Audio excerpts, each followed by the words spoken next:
Are two men working to protect us, Iowa Congressman Stephen King and House Judiciary Committee member and Pinal County Sheriff, Arizona Sheriff Paul Babu. Thanks for being with us, gentlemen.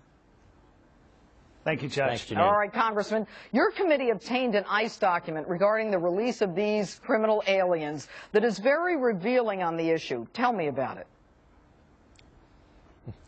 Well, as near as we can tell, and I only have the executive summary of that document, but ICE had made a decision that they were going to release 2,000, and that took place and is taking place before the sequester kicked in. And now their plans are to release another 3,000, so roughly 5,000 inmates out of the 34,000 that they're designed to have. And as you can see, they're seeking to punish Republicans and try to teach a political lesson by increasing the maximum pain to the American people by doing these releases. And we will have hearings before the Judiciary Committee. I expect it'll be John Morton and others that will testify. We will want to see the documents of the charges that are actually up against these immigrants that are already, I believe, adjudicated for deportation.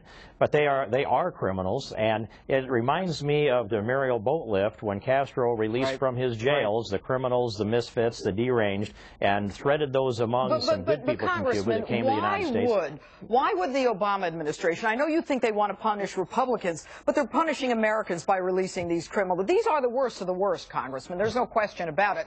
ICE is not allowed to arrest, let alone detain them if they're not. Why?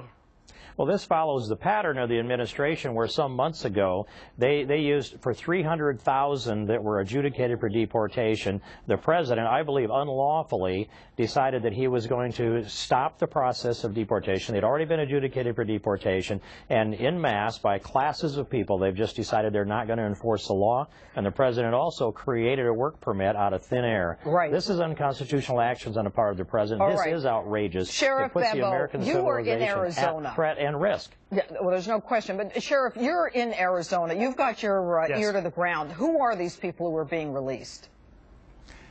These are people who've been convicted, not just charged, convicted of everything from weapons violations, drug smuggling. These are cartel members. These are narcotic traffickers, drug dealers. These are people who have been in fights, aggravated assault against police officers. How in the world can you say that they're low-risk, non-criminal detainees? These are the worst of the worst. These are people who have been convicted of child molestation. We have people who have been released, I'm told, by ICE agents who have been charged with manslaughter. Well, and now they're out in our community. We have no idea who they are, where they went, and what their entire criminal history is. This is outrageous. The amazing part of it, Sheriff, is that they haven't been returned or deported to their country, although they're in detention awaiting deportation to their own country, but they've been released onto the streets. Now, I understand that there are whistleblowers from ICE who wanted to come forward and talk about what had happened here, but that ICE ended up sending out a memo. Do you know about that memo, Sheriff?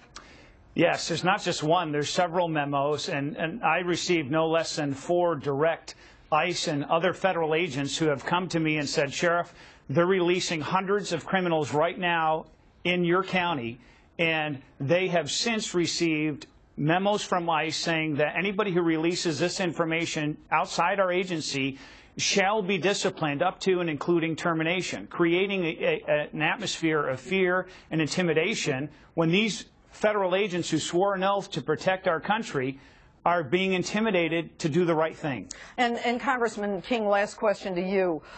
If indeed, as some of these documents indicate, that there is an effort to get down to 25,000 of these detainees, thereby releasing 9,000 onto the streets, what can you do about it?